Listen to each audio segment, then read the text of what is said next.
দেখুন এই পশ্চিম বাংলাতে প্রায় 8,500 স্কুল বন্ধ হতে চলেছে। প্রাইমারি আপার প্রাইমারি মিলিয়ে প্রায় 8,500 শিক্ষা প্রতিষ্ঠান, 8,500 শিক্ষা প্রতিষ্ঠানে শুভেন্দু অধিকারীর পরিবারের কেউ পড়ে না, দেবাংশুদের পরিবারের কেউ পড়ে না, এই মুকুল রায়দের পরিবারের কেউ পড়ে না, মমতা ব্যানার্জির পরিবারের কেউ পড়ে না, অভিষেক ব্যানার্জির পরিবারের কেউ পড়ে না। শিক্ষা প্রতিষ্ঠানে দলিত গরিবের ছেলেটা পড়ে, আদিবাসীর ছেলেটা পড়ে, মুসলিমের ছেলেটা পড়ে, পিছিয়ে বর্গের ছেলেটা পড়ে। যার 300 টাকা রোজে ইনকাম, তার ছেলেগুলো রাইট আছে, আপনার অধিকার আছে, আপনি ভোটার, আপনি নাগরিক, আপনার জানা আছে। খোঁজ নিয়ে দেখুন এই 25 কোটির মধ্যে খরচই হয়তো করেনি, তাহলে তাদের দলকে আবার ভোট দেওয়ার প্রয়োজন কি আছে? আর শুভেন্দু বাবু ভোট চাইতে আসলে তার পরিবারের লোক কি করেছে আগে জবাবটা চাইবেন, তারপরে ভোটের কথা বলতে বলবেন। বন্ধুগণ যারা উপস্থিত হয়েছে, বাজার এখানে আমি হয়তো রাজনীতির কথা বলছি, কিছু ভাবানোর চেষ্টা আমি আপনাদের করব, কারণ ভোট আসবে, ভোট যাবে। এই তমলুক লোকসভার মানুষেরা, এই কোথায় এটা, এই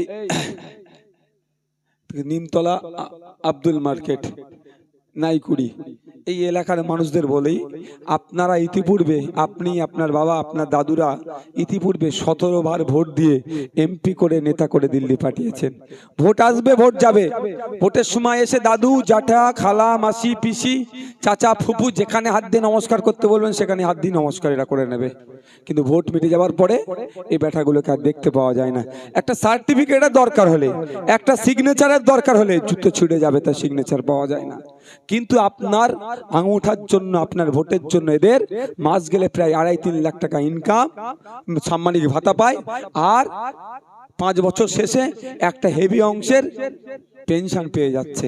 তাই 17 বার ভোট দিয়ে কি পেলেন আপনারা, কি পেয়েছেন একটু শুনবেন? শুনবেন যারা, একটু হাত তুলুন তো। শুনতে রাজি আছেন? তার মানে আজকের পরে বাড়িতে চলে যান, বাড়িতে গিয়ে আপনার 3, 4, 5, 6 এর বাচ্চাকে ডাকুন, ডেকে বলুন, বাবু তুই 6-এ পড়িস তো? ওকে পেনটা দেন আর খাতাটা দেন, দিয়ে বলুন তোর নাম, তোর বাবার নাম, তোর মায়ের নাম, কোন স্কুলে পড়িস, কোন ক্লাসে পড়িস, ইংলিশে লিখে দিতে, ঠিকানা সহ। টেস্ট করে একটু দেখে নেবেন। ভোটের সময় সকাল সকাল চান করে যেন একদম উৎসব পালন করছেন। অবশ্যই গণতন্ত্রের উৎসব পালন করতে হবে, কিন্তু 17 বার ভোট দিয়ে পার্লামেন্টে পাঠালেন, আপনার বাড়ির ছেলেটাকে মূর্খ কি শিক্ষিত টেস্ট করলেন না? দিয়ে দেখবেন, এই যে বাচ্চাগুলোকে দেবেন, আমি দায়িত্ব নিয়ে বলতে পারি 100টা বাচ্চাকে চেক করবেন আপনারা আজকে বাড়ি গিয়ে, 100টা বাচ্চাকে চেক করে দেখবেন, ওই 100টা বাচ্চার মধ্যে 90টা বাচ্চা কিন্তু তার নাম, তার ঠিকানা যেটা বললাম ইংলিশে লিখে দিতে পারবে না, তারা ফেল করবে। 17 বার ভোট দিয়ে নেতা করে দিল্লি পাঠালাম, লাভটা কি হলো আর লসটা কি হলো বুঝতে পেরেছেন তো? আজকে দাঁড়া এই মাইকের আওয়াজ যাচ্ছে, আর প্রথম প্রোগ্রাম যারা আমাদেরকে ডিস্টার্ব করেছে তৃণমূলের বন্ধুরা, তাদেরকেও জিলেও দেখা যাবে, তাদের বাচ্চারাও প্রাইমারি স্কুলে পড়ে, তাদের বাচ্চাদের সাথে এই করছে। দাদা জিন্দাবাদ, দিদি জিন্দাবাদ তো অনেক দিলেন, দাদা জিন্দাবাদ, দিদিকে দিল্লি পাঠাতে হবে, দাদাকে দিল্লি পাঠানোর জন্য জান দিয়ে দিচ্ছেন, জীবন দিয়ে দিচ্ছেন, খুনোখুনি করছেন, মারামারি করছেন, কেস খাচ্ছেন, ধ্বংস হয়ে যাচ্ছেন, কিন্তু আপনার পরিবারের সন্তানটা কোন জায়গায় যাচ্ছে একবারও ভেবেছেন? চলে যাবেন আজকে বাড়ি গিয়ে, ক্লাস 3-4 এর বাচ্চাটাকে ডাকবেন, ছেলে মেয়েগুলোকে ডাকবেন, ডেকে আপনি বলবেন এই যে 3 বা 4-এ পড়িস, অঙ্কটা করে দিতে বলবেন 3-4 এর বইটা দিয়ে। 100টা বাচ্চার মধ্যে 90টা বাচ্চা ফেল করবে। কাদের বাচ্চা ফেল করবে? এই 300 টাকার রোজে যারা দিন আনে দিন খায়। বৃষ্টি হলে বড় লোকের আদরের দুলাল কি করবে? তার জানালা দিয়ে ভিডিও পোস্ট করবে, আহ রোমান্টিক সিন চলছে। আর যে মাই ভ্যানটা নিয়ে সকালে রাধামণি বাজারে আসতো, সে সকালে উঠে মাঠে গিয়ে কাজ করবে, বা সকালে উঠে যে কারো ডেলিভার হবে সে কাটছে, কারণ এই বৃষ্টি হচ্ছে, আমি যদি আজকে কাজে না যাই 200-300 টাকা ইনকাম হবে না, ছেলেদের মুখে কি খাবার তুলে দেব? তাদের ছেলেগুলোকে ধ্বংস করে দিচ্ছে এই দেবাংশু বাবুরা, এই শুভেন্দু বাবুরা, আর কারা? অভিষেক বাবুরা। দাদা জিন্দাবাদ, দিদি জিন্দাবাদ করে করে জীবন দিয়ে দিলেন, সেই দাদা দিদি আপনার ছেলের হাত থেকে বই পেন খাতা কেড়ে নিচ্ছে। কারণ আপনার তথ্য তুলে দেখুন, আমি যদি মিথ্যা কথা, ভুল কথা বলি, অসত্য কথা বলি, গুগলে সার্চ করলে পেয়ে যাবেন। দেখুন এই পশ্চিম বাংলাতে প্রায় 8,500 স্কুল বন্ধ হতে চলেছে। প্রাইমারি আপার প্রাইমারি মিলিয়ে প্রায় 8,500 শিক্ষা প্রতিষ্ঠান বন্ধ হতে চলেছে। ওই 8,500 শিক্ষা প্রতিষ্ঠানে শুভেন্দু অধিকারীর পরিবারের কেউ পড়ে না, দেবাংশুদের পরিবারের কেউ পড়ে না, এই মুকুল রায়দের পরিবারের কেউ পড়ে না, মমতা ব্যানার্জির পরিবারের কেউ পড়ে না, অভিষেক ব্যানার্জির পরিবারের কেউ পড়ে না। ওই 8,500 শিক্ষা প্রতিষ্ঠানে দলিত গরিবের ছেলেটা পড়ে, আদিবাসীর ছেলেটা পড়ে, মুসলিমের ছেলেটা পড়ে, পিছিয়ে বর্গের ছেলেটা পড়ে, যার 300 টাকা রোজে ইনকাম তার ছেলেগুলো ওই প্রতিষ্ঠানে পড়ে। আর সেই সমস্ত প্রতিষ্ঠানগুলোকে সুকৌশলে দেবাংশু বাবুরা বন্ধ করে দিতে চলেছে। আর শুভেন্দু বাবুরা টাইট করব তৃণমূলকে টাইট করব করতে করতে মমতা ব্যানার্জির হাতের চা খেতে বিধানসভার মধ্যে পৌঁছে গিয়েছিল এসি রুমে। এদের 70টা মতো বিধায়ক, 18টা মতো এমপি ছিল।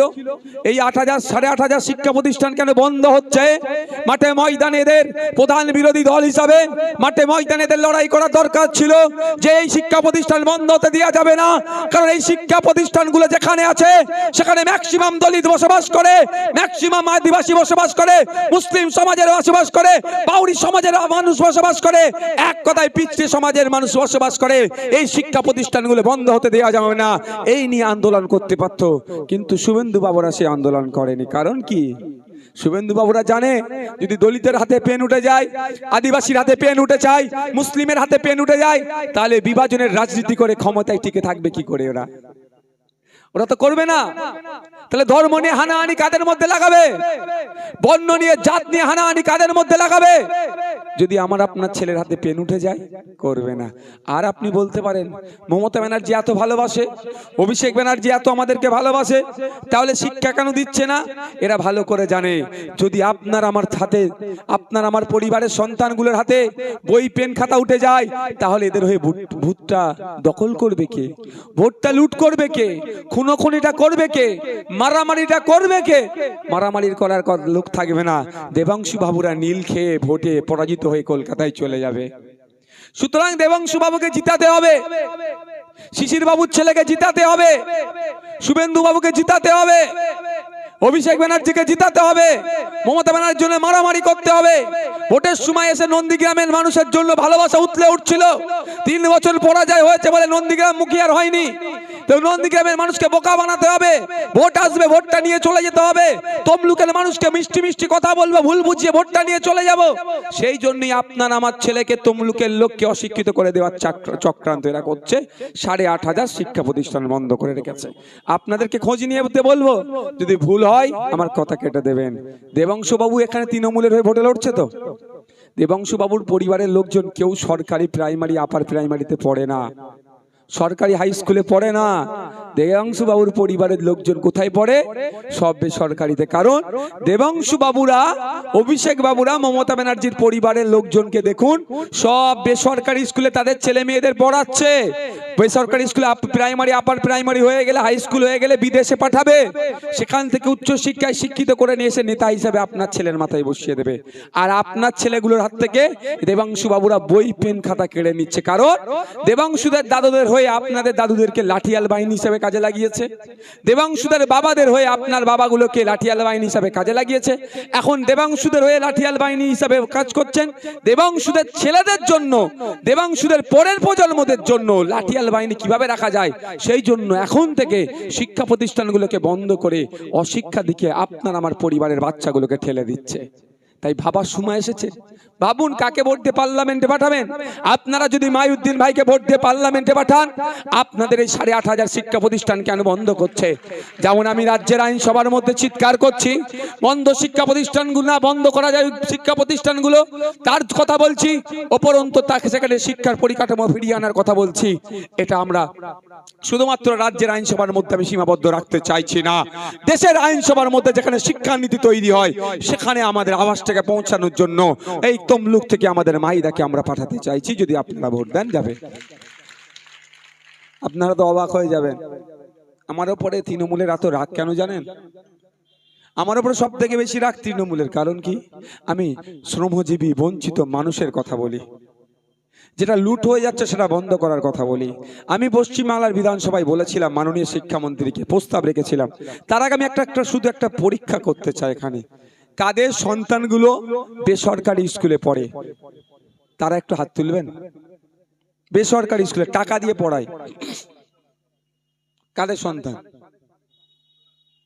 হ্যাঁ, একটাও নেই। মানে ওই ইংলিশ মিডিয়াম আছে, কেজি স্কুল হয় না, জানেন তো, ওখানে কাদের সন্তানগুলো পড়ে? একটা, দুটো, তিনটে, চারটে, পাঁচটা, ছটা, ছটা, সাতটা দেখতে পেলাম। হ্যাঁ, এখানে যারা উপস্থিত হয়েছেন ছজনকে আমি হাত তুলতে দেখেছি। যদি বেশি উঠে বলবেন তাও, যে এদের বাচ্চাগুলো টাকা দিয়ে পড়ায়। নিশ্চিতভাবে বাকি যারা আমরা এখানে উপস্থিত হয়েছি, আমাদের বাচ্চাগুলো সরকারি স্কুলে যায়, যাই তো, সরকারি স্কুলে যায়। সরকারি স্কুলের দুরবস্থা, শিক্ষক নাই। আমি বারবার বলেছি, আপনাদেরও বলবো, আওয়াজ তুলতে হবে।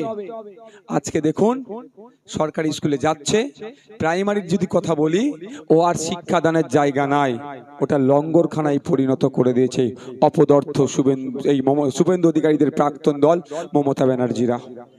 লঙ্গরখানায় পরিণত করেছে, ওখানে শিক্ষা হয় না, কারণ টিচারই নাই। তো 300টা বাচ্চা আছে, 3টে টিচার কিভাবে সামলাবে? যে তালা খুলছে সেই ঘন্টা মারছে, সেই প্রেজেন্ট করছে, মিড ডে মিলের হিসাবটা ঠিক করে করতে হচ্ছে। তাহলে কখন পড়াবে ভাই? কার বাচ্চাকে ক্ষতি করছে? আপনার বাচ্চাকে। যার বাচ্চা যে দিনে 300 টাকা ইনকাম করে তার বাচ্চাকে ক্ষতি করছে। যে দাদা জিন্দাবাদ দিদি জিন্দাবাদ স্লোগান দিচ্ছেন তাদেরই বাচ্চাকে এরাই শেষ করছে। তাই বন্ধুগণ, আমি বিধানসভার মধ্যে বলেছিলাম শিক্ষার পরিকাঠামো ফিরিয়ে আনতে হবে। আমি দেখেছি পৃথিবীর উন্নত মানের দেশগুলোকে আমি একটু ফলো করেছি, সেখানে দেখেছি আর সাথে সাথে এই দেবাংশু বাবু, এই শুভেন্দু বাবুদের পরিবারের ছেলেমেয়েরা যে বেসরকারি স্কুলে পড়ে সেইগুলোকে একটু ফলো করেছি। আর আপনাদের বাচ্চারা যে সরকারি স্কুলে পড়ে সেটাকে নিয়ে স্টাডি করেছি। কি তফাৎ দেখেছি? শুভেন্দু অধিকারীদের পরিবারের ছেলেমেয়েরা, অভিষেক ব্যানার্জির পরিবারের ছেলেমেয়েরা, এখানকার এমপি এমএলএ যারা ছিল তাদের পরিবারের ছেলে মেয়েদেরকে দেখলাম কোথায় যাচ্ছে? বেসরকারি স্কুলে যাচ্ছে। ক্লাস 1 থেকে কম্পিউটার এডুকেশন পাচ্ছে। আর আপনার আমার ছেলেরা সরকারি স্কুলে যাচ্ছে, কম্পিউটার এডুকেশন পাচ্ছে না। এর ছেলে ক্লাস 5-এ উঠলো, আপনার ছেলেও ক্লাস 5-এ উঠলো। যখন ক্লাস 5-এ হয়তো হাই স্কুলে দেখা হচ্ছে দুজনেরই, ধরে নিলাম, তাহলে 5 বছর কিন্তু আপনার বাচ্চাটা এর থেকে পিছিয়ে যাচ্ছে। কারণ এই ক্লাস 1 থেকে কম্পিউটার এডুকেশন পাচ্ছে, আর আপনার বাচ্চা ক্লাস 5-এ যে পেতে পারে তাও গ্যারান্টি নাই। সমস্ত হাই স্কুলেও কম্পিউটার এডুকেশন অ্যাভেলেবেল না। তো ওই জন্য আপনাদের কথা ভেবে আমি আপনাদের সন্তানকে যাতে উচ্চ শিক্ষিত করে এবং আপনাদের সন্তানরা যাতে প্রতিষ্ঠিত হয়, সেই জন্য আমি পশ্চিমবাংলার আইনসভার মধ্যে মাননীয় শিক্ষামন্ত্রীর কাছে দাবি করেছি যে পশ্চিমবাংলার সন্তানদের কথা ভেবে, যে আমি ইউরোপ আমেরিকার উন্নত মানের দেশগুলোকে ফলো করেছি, আমি সেখান থেকে যেটা পেয়েছি, তাদের প্রাইমারি স্তর থেকে কম্পিউটার এডুকেশন তাদের জন্য বাধ্যতামূলক। তাই পশ্চিমবাংলার প্রাইমারি স্টেজ থেকেই প্রত্যেকটা বাচ্চার হাতে কম্পিউটার এডুকেশন তুলে দিতে হবে, তার পলিসি নিয়ে আসতে হবে। এই চিৎকার আমি করেছি। শিক্ষামন্ত্রী বা শাসক দল ভয় পেয়েছে। কোন সময় আমাকে বিজেপির দালাল বলে দেখে দিয়েছে, তো কোন সময় মুসলমানদের দল বলে দেখে দিয়েছে। এখানে বাজার আপনারা অনেকে জানেন, একটু আপনাদের আমি রিমাইন্ড দিচ্ছি। একটা দেবত্ব সম্পত্তি হিন্দু সমাজের পূর্বপুরুষরা ধর্মের নামে, দেবদেবীর নামে উৎসর্গ করে গিয়েছে। মমতা ব্যানার্জিদের উন্নয়নের এত জোয়ার, দেবাংশু বাবুদের উন্নয়নের এত জোয়ার, ওই হস্তান্তর যোগ্য নয় যে সম্পত্তি সেটাও বিক্রি করে দিয়েছে। ঠিক যেভাবে ওয়াকফ সম্পত্তিগুলো মুসলিম সমাজের পূর্বপুরুষেরা মসজিদের নামে, মাদ্রাসার নামে উৎসর্গ করে গিয়েছে, যে সম্পত্তি বিক্রি করা যায় না, উন্নয়নের জোয়ার বিএলআর অফিসে পৌঁছে গিয়ে ওই সম্পত্তি বিক্রি করেছে। আমি যখন বিধানসভার মধ্যে বাইরে যখন চিৎকার করছি ওয়াকফ সম্পত্তির হিসাব দিতে হবে, কত বিঘে ওয়াকফ সম্পত্তি বেহাত হয়েছে তার তথ্য দিতে হবে, তখন নওশাদ সিদ্দিকীকে বলছে উত্তর দিতে পারছে না, ও বিজেপির দালাল, ও বিজেপির কাছ থেকে টাকা নিয়েছে। আমি যখন বলছি হিন্দু সমাজে দেবদেবীর নামে, মন্দিরের নামে যে সম্পত্তি উৎসর্গ করেছে সেইগুলোকে, যেগুলো বিক্রি হয়েছে সেগুলোকে ফিরিয়ে আনতে হবে, পুনরায় দেবদেবী মন্দিরের নামে আবার দিতে হবে, তখন আমার কথার উত্তর দিতে পারছে না। তখন বলছে ওর মা নওশাদের মাথায় টুপি মুখে দাঁড়িয়ে মুসলমানদের দল ওর কাছে যাস না। যাবো কোথায়? আমার হিন্দু মায়ের হয়ে, হিন্দু সরস্বতী মায়ের ছেলের চাকরি চুরি গেছে সে কথা বললে আমি মুসলমানদের দল, ফতেমা মায়ের ছেলেরও চাকরি চুরি গেছে সে কথা বললে আমি বিজেপির দালাল। যাবো কোথায়? বলা কি ছেড়ে দেবো নাকি? বলা ছেড়ে দেবো? আমি বলা ছাড়বো না। বেশি লোক সহযোগিতা করলে বেশি করে বলবো, আর যদি আপনারা না আসেন একার মতো ক্ষমতা ধরে বলবো। তো আপনাদের বলি, আপনাদের একটাই বাজার, অনেক কানাঘুষা হয়। এখন